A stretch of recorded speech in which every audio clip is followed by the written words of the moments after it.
How do you think about how to justify the ROI of doing this sort of founder brand stuff? Asking for help brings people closer to you. It doesn't make them think that you're incompetent. My biggest advice would be lean into what got you there.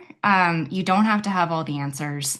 The baseline is building trust is now more important than it even was then. But with developers, it's the first step. No one will listen to you if they don't think that you're credible and trustworthy, and they can learn from you. Corporate is like anything that sounds or feels corporate is dead upon arrival.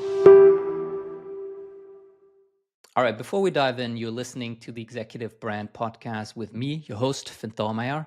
Each week, I sit down with top B2B CEOs, executive, and founders to break down their playbooks.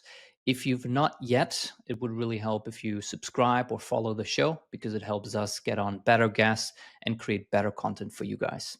All right, let's dive in. Kacie Jenkins was previously the SVP of Marketing at Sendoso, where her team generated over 9 figures of pipeline and helped establish Sendoso as the category leader, acquiring 2 of their competitors.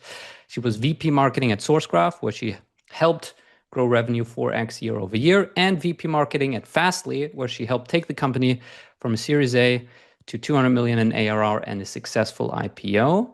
She is currently taking a break and exploring new paths, as well as advising companies, because you can never just take a break. And apparently she's also a great singer. So thank you for joining, Kacie, and let me know if I need to amend or fix anything in that intro. Thank you for having me. That's a very kind intro. I cannot believe that Hein has exposed all of my secrets to the world, but yes, I can sing. Love it. The reason why I wanted to have you on is because you kept showing up on my LinkedIn over the last couple of weeks and months, and I love your Apologies, content. Finn. Say what? Apologies. No, it's been helpful. I learned a lot from your content. You share great insights. So obviously you're a Thank you. practitioner. You accomplish things in your career. So I think there's lots of lessons to dig into. Also, this is the soon to be renamed Executive Brand Podcast. So clearly you're also working on your own brand, and so I think there's lessons there. So I want to dig into all of the above. First, simple question, maybe to start with. What do you wish you had known when you started your marketing leadership career, which I looked up was in 2013 as director of marketing at Fastly? Now, having gone through all of these Yeah. experiences for a new, fresh marketing leader, what do you wish you had known back then that you know now? Oh my gosh, so much. I've been thinking about this a lot, what I would tell that version of myself. I think the first thing is that there's a reason that you're in the room. I think when you're a new leader, you often feel, imposter syndrome times 1,000 because you've never done that role before and you feel like you should know everything and you should know how to do it. And for me, when I first started in a director and then a VP role at Fastly, I felt like I should be performing some version of what an executive looked like, almost like a TV version. And I was often in rooms with all men, very highly technical men who were really, really smart, who were building the internet. And in my head, I was a singer who had stumbled my way into tech, and I didn't deserve to be there. And so I spent actually, you know, way too long performing this version of myself that I thought should be there at the table. And it was like very, no emotion, very serious, pretty annoying, frankly, and didn't ask for help. You thought I should answer every question with like, even if I didn't know at all, I should make up an answer. And I started to get feedback that no one really wanted to be around me. And I was fortunate I had people who cared enough to tell me this, instead of just getting rid of me. But they were like, what happened? You were like, fun and interesting and you had weird ideas and like, now you're just so serious and intense and you're people don't, it's harder for you to get buy-in. No one wants to work with you. Even when you walk across the office, you give this vibe of like, don't talk to me because I was trying to look important. Mhm. So I think, when you look back, you can see this and you're like, that's so funny and cute. Like on earth was I doing? But that what makes you special is the reason that you're in the room. So for me, it was the fact that I was different than all of those people. That's why they wanted me there. And I was a writer and I was a singer and I understood how to build communities. I was a marketer with, deep experience in connecting people across the internet and scaling human connection that generated pipeline. And they didn't know how to do that. They were building the internet. And I was there to humanize the building of the internet and to connect people across our journey. So I guess my biggest advice would be lean into what got you there. You don't have to have all the answers. Asking for help brings people closer to you. It doesn't make them think that you're incompetent. And if you're excellent at your job, which you probably are because you got promoted to director or VP or whatever, that will shine through and you'll learn so much more if you admit what you need help with and you bring people in to complement you. And knowing where your strengths are and leaning hard into those. I think I thought I had to get really perfect at all things I wasn't great at instead of bringing people in to help and support and complement me. And once I realized that, I was never going to be superlative at the things that I wasn't excellent at, in Right. some cases, like Excel, I just brought in people who were absolutely magnificent at that to complement me. And I learned that that was fine. That Yeah. was part of being a good leader. It's a 12-year journey. What do you think are some fundamental truths about marketing that are today just as true with AI and all this cool tooling and all the fancy things that people can do as 12 years ago and beyond that? I think, we're seeing this sort of return to the human and return to the personal and the truly personal and the offline, which I love. When I was leading marketing at Fastly, we had a giant marketing team. By the time we IPO'd, I think it was 50 to 100 people. We had 800 people in the company by that Hmm. point. And uh, I think, the whole landscape has shifted, so I wouldn't rebuild the team that way. But the foundations I built the team on are the same. So I think, I was marketing something highly technical, pretty cold, like the back end of the internet, but our customers spanned everyone under the sun. We were powering, e-com and airlines and the NFL and all sorts of cool stories were behind the work that we were doing with these customers. And I think, the kind of core fundamentals of thought leadership, building credibility, building trust, showing what you know, building in public, all the things that you do to build trust with engineers who have perhaps the highest bar of any humans that I've ever encountered, Adam um, is are nodding. the same ways you build trust with any human. Um, and I think, for us, that was starting with our CEO, who was brilliant and had a pretty incredible personality. He was very confident and outspoken and swore all the time and was extremely like concise with the way that he and decisive.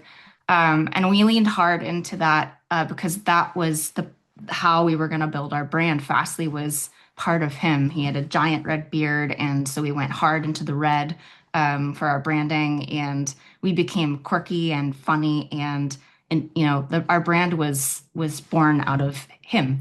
What, And sorry, just to so that interrupt. was What like, what did that go mean ahead. in back in I think this was like 2016, 17. Was this like Twitter or like LinkedIn? I guess not. Yeah, I What did mean, that mean not back not then? so different, not Okay. so different, right? So, thought leadership, which I hate that term, but I can't think of a better way to say it right now. Building credibility with other humans was just as important then as it is now. Twitter was just as important then as it is now. It's still where a lot of developers live.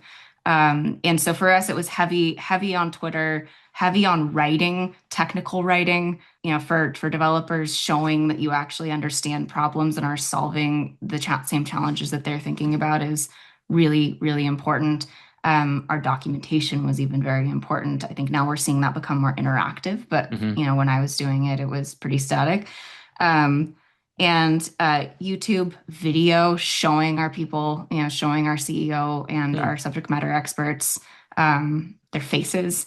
And then for us, it was also like we did a huge push where we thought about what are all of the open source projects that our customers rely on and use and our business relies on and uses. And we went out and opened up an open source program where we powered all of those for free. And we partnered with all of those open source maintainers. And then we did a big tour of speakings. So we sent our CEO and our subject matter experts, our CTO, all over to conferences where we knew that both the speaker lineup was our customer base. So we were getting them in rooms with our buyer, the CTO of a giant enterprise company who was speaking. So he was at the speaker dinner in the speaker room, making friends and building relationships with those people. And then the audience was the developers that we were hoping to reach for a bottoms up motion. And so he was on a lot of stages and at a lot of conferences. The O'Reilly conferences were really big for us at that time. Some of those Hmm. don't exist anymore, those conferences, but same idea, right? Get out, take it hybrid off Twitter and in person. Get in a room with the people you're trying to sell to. We also joined a bunch of CTO clubs all over major metros and sent our CTO, who was the least performative person I've ever met, most authentic man. He came with his skateboard into a bunch of these like posh New York CTO group meetings.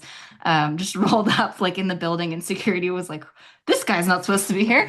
And he came in and just talked about his work and topics that he was an expert on and never sold or pitched. And that ended up getting us into a lot of the rooms with the CTOs we needed to be in as well.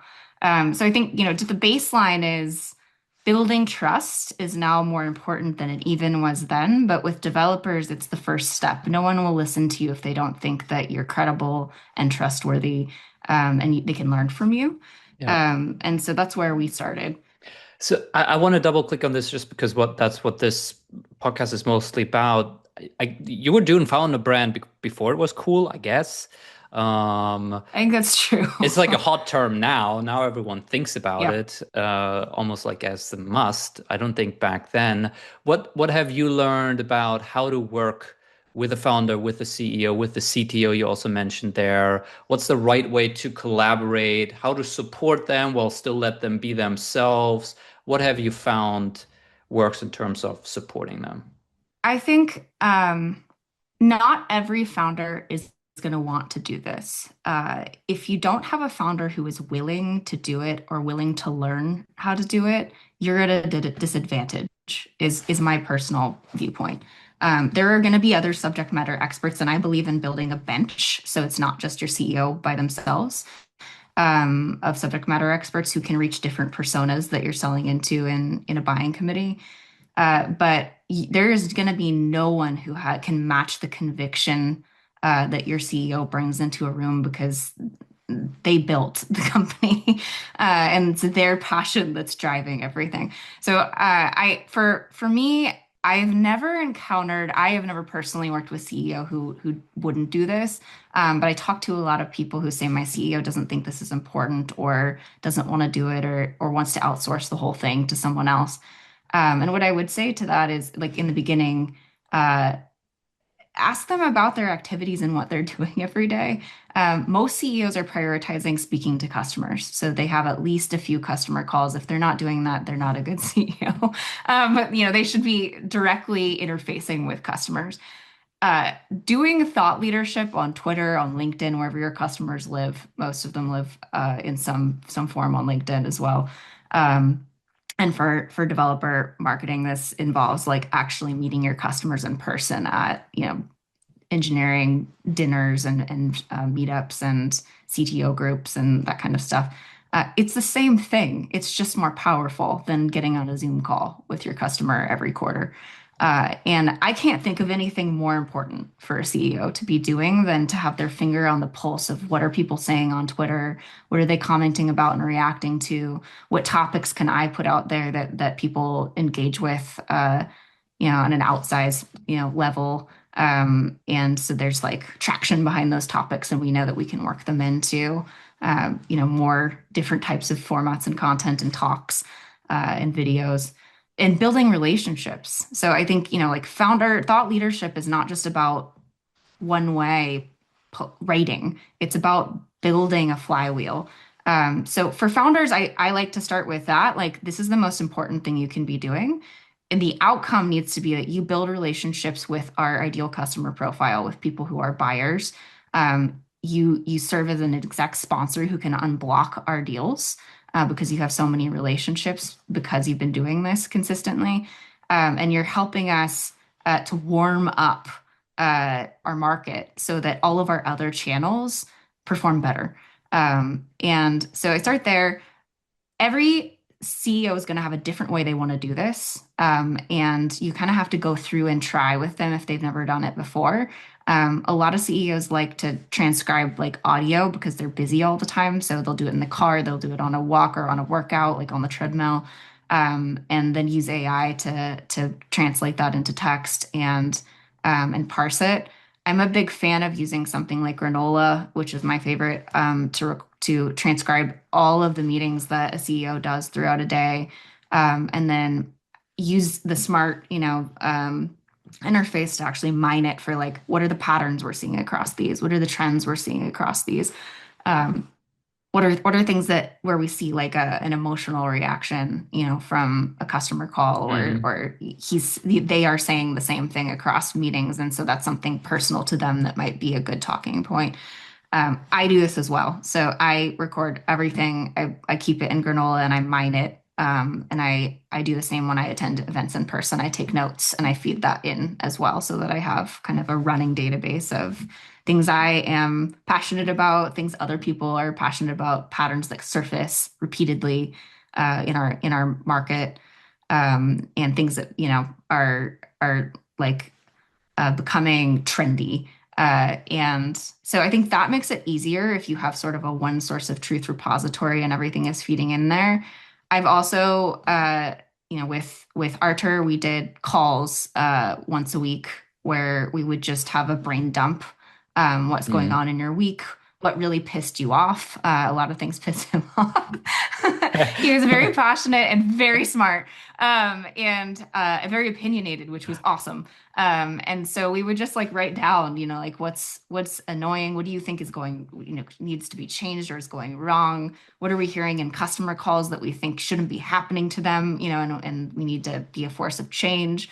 And I think I am not opposed to ghostwriting. I posted recently that you can't outsource your voice, and I got a lot of comments on like, but ghostwriters are good.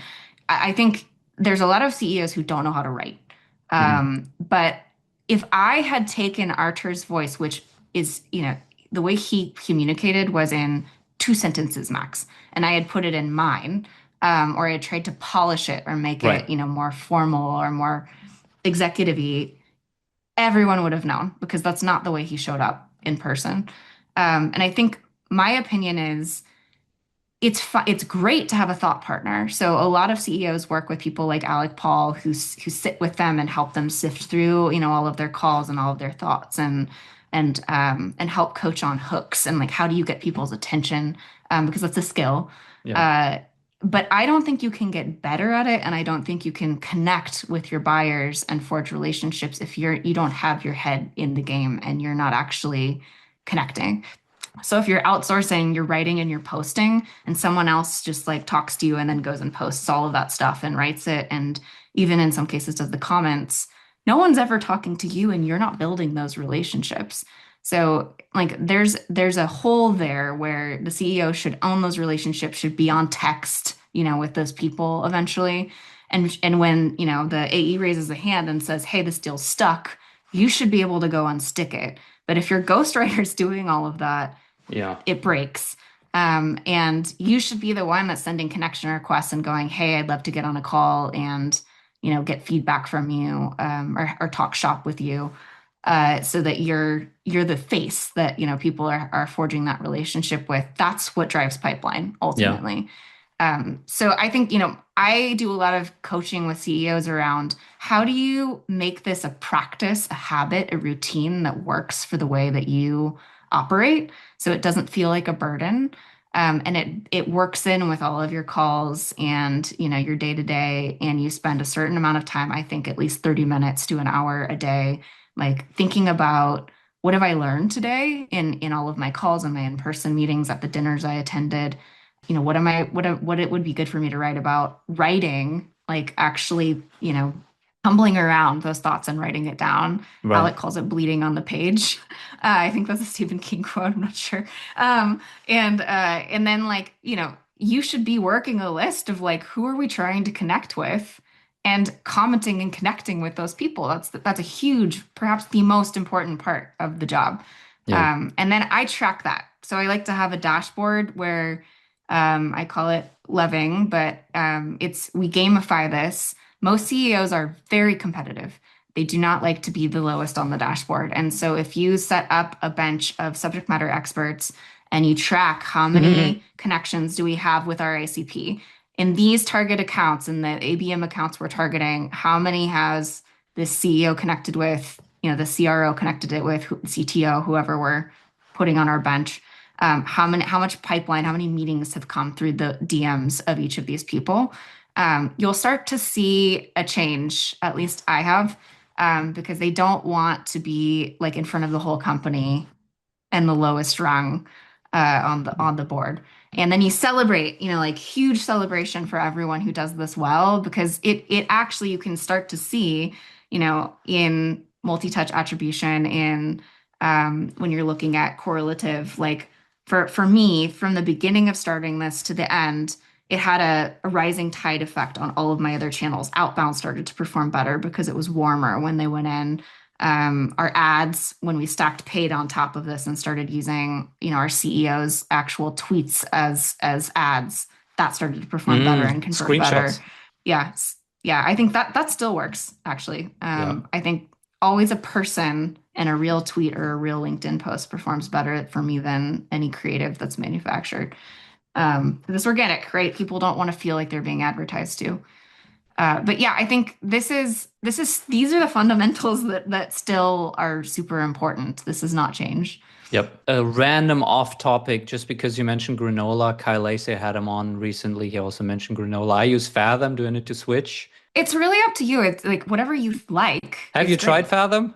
I haven't tried I have Granola. tried Fathom. Okay, so you like Granola more? I like Granola more, Okay. but that's my personal preference. All right, need to check them out. I do not prescribe tools to people, but if No, if you like what you're using, use it. For sure. I'm just curious about the profanity, because I think most marketing teams, even if they have a strongly opinion founder or CEO, they would maybe take that down a notch, maybe not put the profanity out there. Just say the thing you want to say without the profanity. It seems like you did not do that. It clearly resonated. How do you even, I mean, I'm a fan of profanity, but it happens in marketing and communications departments. So how did that conversation go? I don't think you ever want to dilute the personality of the CEO. That's the worst possible thing you can do. Obviously, you don't want them to be rude or mean, or inappropriate. But then for you want to us, find a different CEO. Yeah, me too. For us, this was ingrained in our CEO's personality, and it was who he was. And so we actually did have a lot of conversations about this because we were selling into Fortune 1000 rooms. But we were selling to engineering leaders, and because they saw him and he was showing up and he was on stage being himself and he was on Twitter being himself and he was in conversations, he was in Hacker News, he was in GitHub, he was like everywhere when we started. People knew that was how he was, and I think there was a shock factor to it of like, this guy is going to roll into a meeting with JP Morgan Chase and drop an F-bomb, but he did it because he really, really meant what he was saying. It wasn't just like thrown around, willy-nilly. It was like he would drop it when he was really making a point. And I think it had the impact of people going, wow, this person is extremely himself in every room. He's not performing, he's not pretending. We can trust him. There's also the factor of like people would laugh because it was unexpected in, like a really serious setting. He just didn't give enough. Like he was just like, this is how I am everywhere I go. Yeah. Um, I think people found it endearing, actually. So I mean, like for me, I like to lean into and like amplify the personality of whoever I'm working with. And I think the more you try to polish or dilute or, make more formal, the more you lose the essence of what's going to attract people to them, and makes them different and unique in themselves. And, the only time when we did not encourage profanity was when we were doing, live television, and that's not encouraged. They'll So not we had to invite you try back. hard. Yeah. Yeah. Yeah, I love it. I think Nassim Taleb would say they're signaling in that too, that if you're competent and you swear that that. Now, I wanted to talk about attribution because you talk about it quite a few times on LinkedIn, how perfect attribution is impossible, and actually this idea of last touch is kind of silly. But then you also talked about with LinkedIn, you like tracking things and tracking how many opportunities were generated through the DMs. I mean, that's almost like perfect attribution, right? Like, oh, you did this LinkedIn post there, we generated this DM, that turned into a Fortune 1000 deal. But that's not how it often happens. How do you think about how to justify the ROI of doing this sort of founder brand stuff? Is it perfectly attributable? And maybe we can use this as a case study on thinking through attribution in general. Nothing is perfectly attributable. Uh, it is the most frustrating, I think, part of being a marketer is that so many other roles and practices have a much cleaner way of kind of tracking their impact. And I think marketing is super tricky because humans are not perfectly attributable. We don't buy in a linear fashion. We buy increasingly from word of mouth and dark social and Slack groups we're in and text groups we're in. And I found that actually a large number of our biggest deals came from folks who didn't interact at all on posts, but then sent a DM much later, months later in some cases. My thoughts on attribution are thus. I think this moment is the perfect moment to blow it up and disrupt it completely. There are cool tools coming out that are AI powered that replace the hours and hours of manual labor I was putting in mining, like, going through every single opportunity and contact in Salesforce trying to figure out if it was correctly attributed and like had all of the correct information tied to it. And I think that's a blessing for all of us. But I like to combine as many methods as I can. I don't believe in first touch or last touch. I think that misses, like the entire journey. And it also leads to really bad decisions often because you're tracking what's easiest to track and you're giving it all of the credit. I like mixing in multi-touch. So I've used previously Dreamdata. Mhm. I've also used HockeyStack. Dreamdata is my favorite.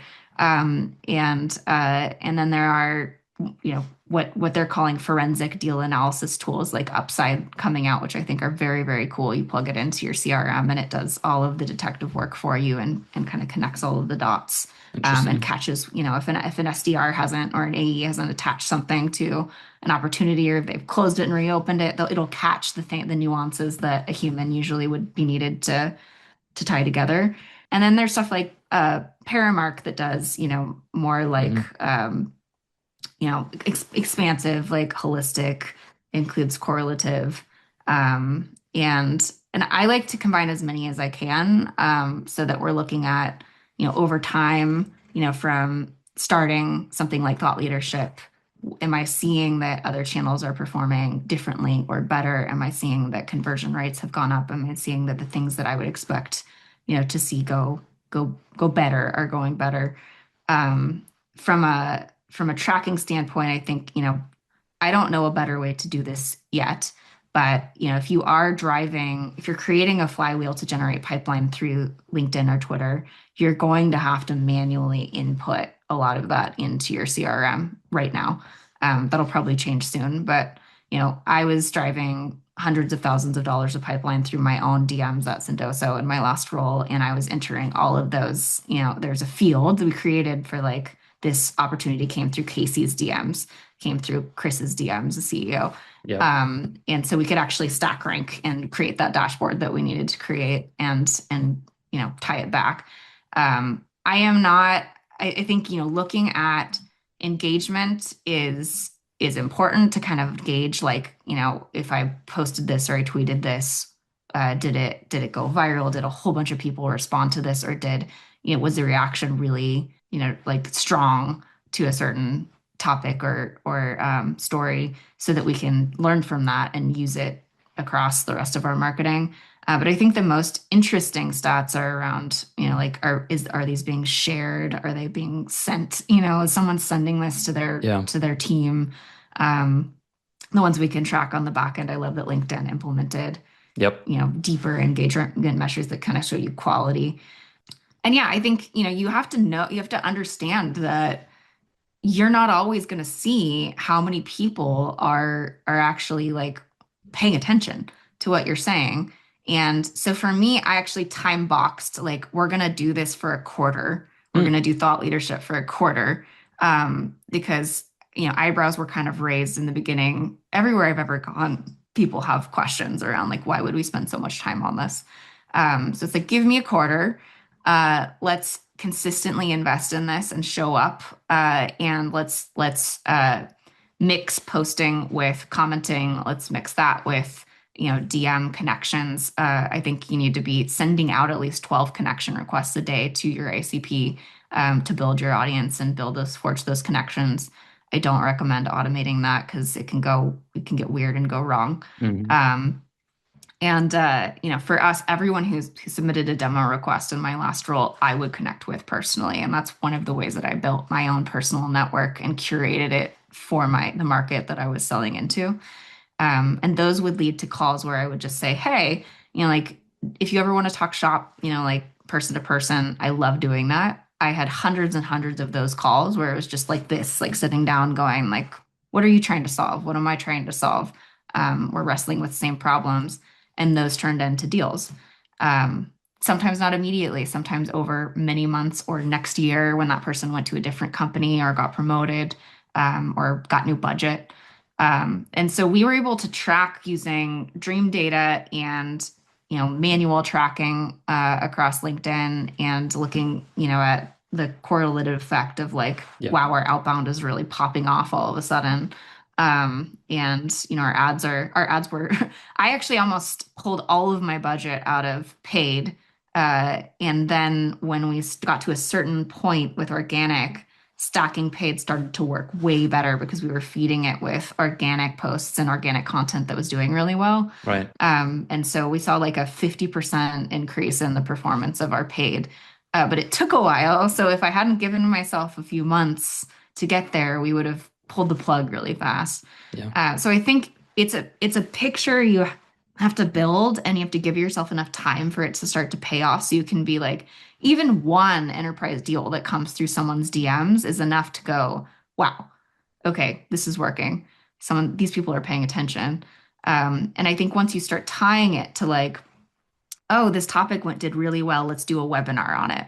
Yeah. And then target other people from that account, invite them to the webinar, implement retargeting and retarget other people from the account. If you see engagement from one of the decision makers, invite your target VIP decision makers to an in-person event because you connected with them on LinkedIn, and there's a next step, like send them a gift, implement like thoughtful connection, and think about how to do it in a stair-step type way. That all starts to pay off and you start to see results. But I think from an attribution standpoint, if you're just using the crappy old spreadsheet, that's like each tactic has its own little line, and each everything is siloed, you're gonna have a really hard time forecasting and proving the value of what you're doing because they're all tied together. And I think about it as an ecosystem or like a symphony. And you should be looking for like, if I do this here, do the other touch points perform better, instead of like, if I do this here, like this exists in its own little silo and we should just dump more money here and cut everything else. Yeah. Now I'll go back. I'll go to some audience questions. I missed some. So Tina asked, and this was when you were talking about your Fastly CEO. How do you build the brand if the CEO founder is not that connector that you're speaking of? Meaning, it You can sounded either like a teach little bit it. he was a little bit of a natural in terms of like talking, communicating, speaking, stuff like that. You can either teach it, so you can either sit down with them and coach them through it, like help them pull out thoughts, help them learn, like pick a list of all of the people that they think are aspirational across other CEOs that they would like to emulate. Um, this is assuming that they have interest in doing it at all. If the interest doesn't exist at all, I don't know. I don't think you can use them. Yeah. So then you need to find a different subject matter expert internally that you think can fill that spot, and will resonate with your target audience. And then you also need to start thinking probably fairly quickly about which other influencers, in your network you could pull in to help support building a bench. Um, but most founders can learn, uh, but they have to be interested, and motivated and willing to learn. I think, you need to figure out how to make them comfortable being their authentic selves. Because actually, when I see this go most wrong, it's when people are performing, or trying to sound really polished or really important, or trying to sound a certain way that comes across as very awkward and cringy and fake. And so figuring out, what's the authentic way that they feel most comfortable. And sometimes you have to sit with them for several rounds of like pulling stuff out of their head and, having them tell their life story, having them tell, everything that happened in the last week, and show them, like, pluck out the shiny objects out of that to show them what you think is the most interesting or compelling or relevant. Because oftentimes they'll default to what they're most comfortable with, which is boring, or irrelevant. And so helping them see, like, here, this in a Venn diagram, this is what our audience cares about. Here are the challenges that we're hearing from them. Here's what you know and are an expert in, and have strong opinions about. Strong opinions is key. And here's the circle where those overlap. That's Yeah. the sweet spot. You can't just talk about, like, I don't know, tax, AI powered tax, like assistance, because you're really comfortable with that. Like, you have to get in layers deeper into, like, what's a strong opinion that I have that resonates with our audience, and what are they not saying out loud that's really bothering them, or is a challenge, or is annoying, that I could vocalize, verbalize and validate for them and then help solve. That's kind of the key. If you're feeling like your founder is your CEO is struggles to, like, build relationships, there are coaches that can help with that. And there are people who can help them learn how to be more authentic and organic and, like, not forced, because often that's the biggest problem I see. Or they're shy, and you just have to get a few under the belt so that they kind of feel. I think there's, like, this element of gamification of, like, they need the dopamine hit and they need to see some success to be like, oh, I can do this and I should do this, and I like this, it's fun. So they need the, like, first post where someone says, that was a really good post. Sometimes, I don't advocate doing this all the time, but when you're trying to get the training wheels off, like, if you have a network where you can encourage people to do that in the beginning, like encourage people to give feedback, you can kind of create the dopamine hit early on, and, like, encourage them along. Because I think people mostly quit when they don't get feedback and they feel like they're talking into a void. And a lot of CEOs are like, this isn't even working. There's no point to it. So you can kind of help them a little bit along. But yeah, there are cases where you're going to be like, this person doesn't want to do this. They don't care. This is like, I feel like I'm dragging them around and nagging. And then you need to move on and find a different person, a different bench to build. You could lead a horse to the water, but you can't make it drink. I actually find it's very interesting. It's almost like the coaching part, you need to coach them out of thinking they need to perform, where you might show them something and be like, well, we should be commenting on people's stuff, right? That's helpful to build a relationship and show up. So what do you think about this post? And they're like, well, I think this is stupid and doesn't make any sense. It's like, well, maybe that's what we should be commenting then. But then their head, they're like, well, that's not what you can Exactly. comment, right? I need to say something that looks the part, and that's just not me. And you almost need to coach them out of doing the performative part and find their true natural, what they just feel like saying. Yeah. And oftentimes this involves educating internally around like sometimes there's fear around, oh, we shouldn't do that. We shouldn't disagree. We shouldn't Mm, be controversial. Like we shouldn't stir things up. We should be very careful and very formal. And no one cares if you do that. Like no one is going to pay attention. No one is going to care about anything you're saying.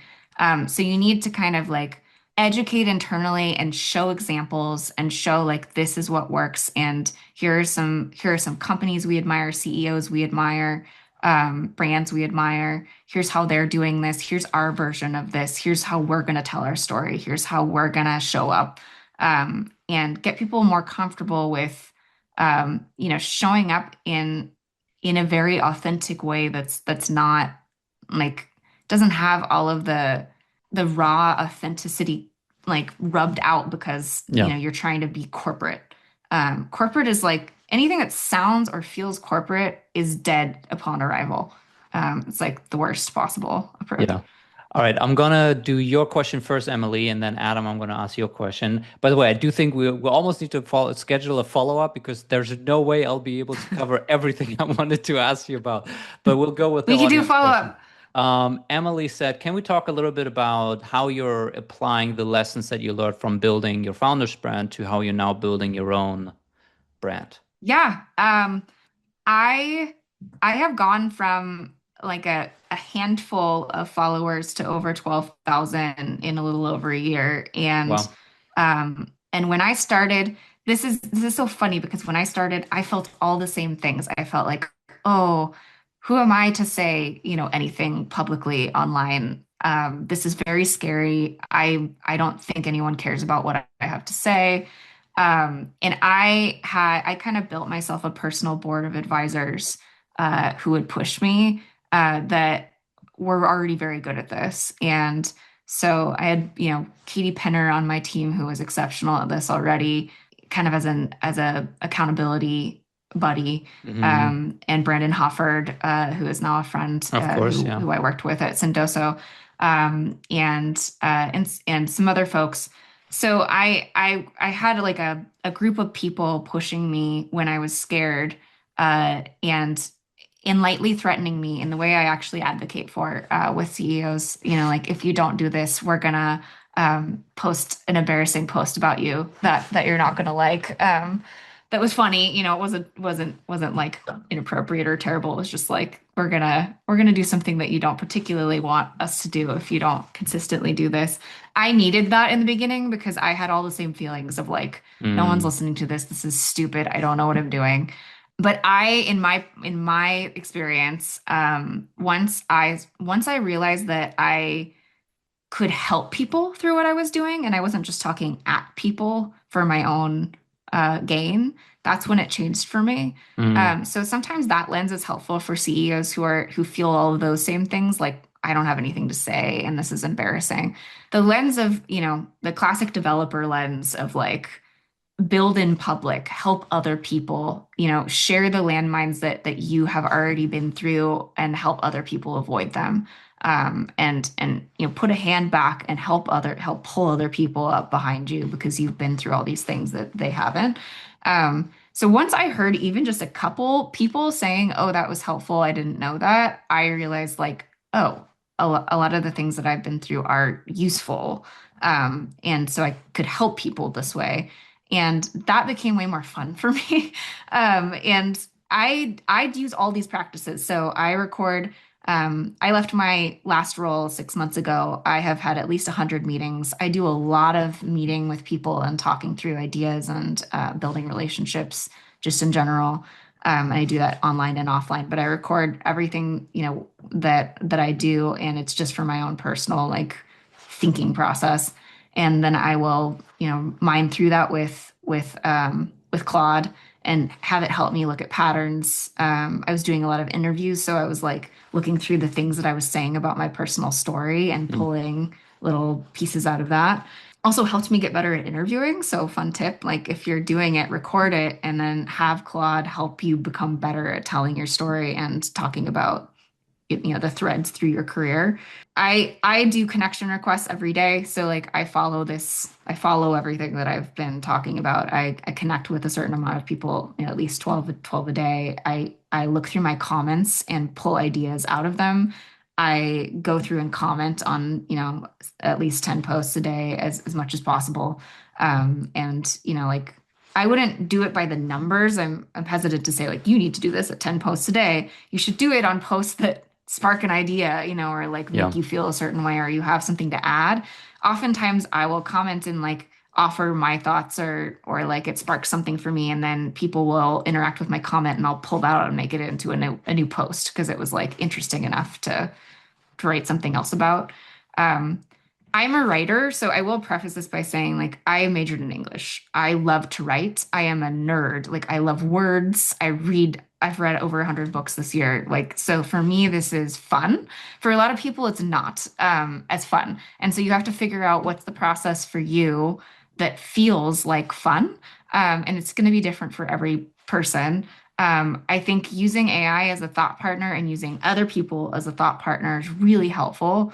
Um, and um, and if you do it enough, you start to think about this in every conversation you're having. So you're like thinking, what are the gems out of this conversation that I could turn into something written? And I'm actually hitting a limit now where I'm writing almost the full max, like word 3,000. count in every Yeah. post. And I'm thinking I want to turn it into a newsletter because I have more to say. So I think it starts to become fun the longer you do it. You start to think differently, like almost like a journalist, and you're thinking like, how could I be most helpful as you're having conversations throughout your week? But for me, it's like the end goal is always to connect. So most of my friends now, this is funny, but like most of my best friends came from LinkedIn. They came from LinkedIn, people who commented or I commented on them, their posts. And then in the DMs, we had a connection and then we had calls to help each other. And then we started hiking or we started going to the same events. And I think if you make that your goal of like, I'm not just like posting at people. My goal is to meet like-minded people and draw them to me. That will make your whole strategy better from the beginning Right. because you're thinking about how do I help those people? How do I post stuff that's going to make them want to get on a call with me, make them want to be friends with me, set up the right foundations for us to connect in a way that's meaningful. It's not about attention. I'm a really I feel really strongly about people who post shock, stuff or like really, really controversial stuff just for the sake of attention or go around commenting on people's posts like, well, yeah, I see your point, but it's stupid and I hate it and you're an idiot. Like, just to get a rise out of people, like that's not helpful and it's not going to build relationships or trust. So I mean, I think it's really important to think about the end goal of why you're there in the first place. Yeah. Which book have you reread the most times? Man's Search for Meaning. Oh my God, same Viktor answer as Frankl. It's my Adam. favorite. Of Is course. it really? Oh Yes, yeah, I that's how I love that found book. out. I was like, that's when Yeah, you said it, I was like, wait a second. The last name is a coincidence, right? that book is kind of like a touchstone for me. I read it every time I'm going through something difficult or I'm just pivoting in my life. It's a Yeah. really good one. I also For everyone, love for context, Murakami. Adam Frankel, who's on this call, if I remember, your grandfather's cousin, Father's Viktor Frankl, cousin. of course. There you go. What? Oh, you didn't know Oh that? wow, that's amazing. I did not know that. Oh, wow. There you Wow, go. That's the most that's amazing, fun Adam. fact. I must have it somewhere here. There we go. There we go. Perfect. Wow. Yeah, highly recommend Adam's Family's book. It's incredible. There we go. Okay, fair enough. Last question, which Adam actually asked. Here's a question Kacie is uniquely able to comment on. How is marketing to developers, including development leaders, different from B2B and B2C marketing? I love this question. Adam would also have great thoughts on this Yes, we himself, have a whole but podcast on that. But this is what's so interesting about this particular time. I think B2C is a lot more like about it's about creating a story that resonates with an identity or a persona that people will relate to, and helping them step into the story with you. But there's a lot more you can do without like deep credibility on the consumer side, right? Like when I was marketing for Roku, a lot of the stuff I did was fun and silly, and it was all just like based on the different shows that people watched. We did a lot of partnering with the actual creators of the content that we were streaming, and a lot of the out of home and the radio ads that I did were just like fun, silly, like resonant with that particular audience, which for us was we were actually trying to sell them to grandparents at the time, um, and get OTT streaming to be like a household, like very simple, easy, accessible thing for even grandparents. And we did it. When you're selling to developers, it starts at the credibility level, and you can't start with fun and silly or they'll just write you off, in my opinion. So it starts with, like showing what you know. Like your documentation has to be really, really good. Your written technical writing has to be really, really good. Your subject matter experts have to be sharing in public, and building in public so people can kind of see your notes. And once they start to trust you, then you can be fun and quirky and interesting. I think it's shifting a bit in that, like in the next year, the way that software development works is going to be completely different. Like AI is changing that. And so at some point in the near future, I think developers aren't going to have to write all of their code. AI is going to do a lot of that for them, and it will be a lot of like strategic thinking and oversight and management of that versus like the manual writing of the code. Um, and then we've got all these people vibe coding on the side, including me, who are not technical. And so the definition of what a developer even is kind of morphing in real time. And I think developers are experiencing the same thing all of us are in terms of like digital fatigue and overload. And so I actually think that developer marketing and consumer marketing are in this era are less different than they've ever been, because it's about figuring out how to be unique and different. And I think the level of sort of like quirkiness with developers is high. So they have actually an appreciation for a lot of nerdy, quirky, like inside joke, deep cut type stuff that makes marketing to them really fun. But it has to come with substance. So you have to mix like, you know, wink wink type jokes and Easter eggs. And we did a lot of marketing with, unlocking codes and like tinkering and figuring out how to actually like use the giant brain that a lot of these people have as part of the marketing experience, instead of just like funny haha, surface level um like consumer type marketing. But I Yeah. think we're for developers these days, same stuff applies, right? Like events, thought leadership, um, being interesting and unique and credible, having great content that's useful to them, being part of the community, showing that you actually care and giving back, and showing that you're not just there to be extractive or transactional. Um, and like living in all of the places where they are interacting and learning, and like showing up for the community is really important. What do you think, Adam? I mean, I would like, here's my unqualified opinion. I feel like developers, it's like they're on the extremes. You have either got to be super, super in-depth and technical, or completely silly and nonsensical. And like the counterexample to what you said, who came to mind was James Hawkins, CEO of PostHog. I mean, all he does is shit post on LinkedIn, just memes and random stuff. But Adam, what do you think? Well, first of all, I want to thank you, Casey, because your stuff is brilliant and original, and I'm a big fan. And Thank you, I'd love to Adam. meet Fan for of you lunch too. one day Let's when do you're it. available. And in my view, the distinction has to do with culture. And this is based on 30 years of marketing to developers. Developers have a unique culture that puts them in a certain mindset. And you have to appreciate that. And people coming from, especially from a B2B background, don't get it. right? And the developers have a split that's really astonishing. First of all, developers are astonishingly skeptical about vendor claims. Vendors are trying to sell them something. Why would I believe anything a vendor has to say? And the flip side of that is that developers don't lie to other developers, right? Their jobs are on the line. I'm going to depend on some technology I don't really understand.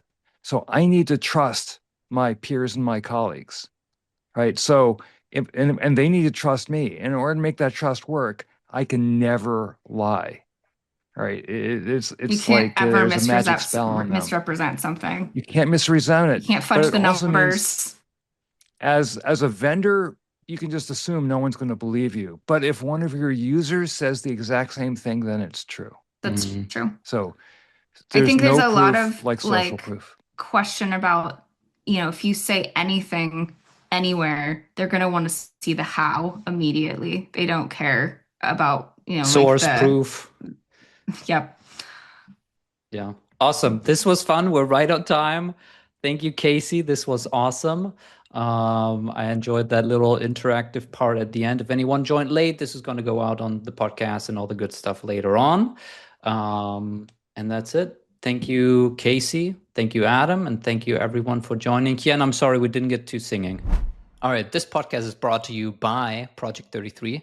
Project 33 is the leading executive thought leadership agency for LinkedIn. If you're looking to activate your founder, your CEO, your executives, or any of your internal subject matter experts and create thought leadership content for them to build trust and credibility for your brand, reach out at project33.io.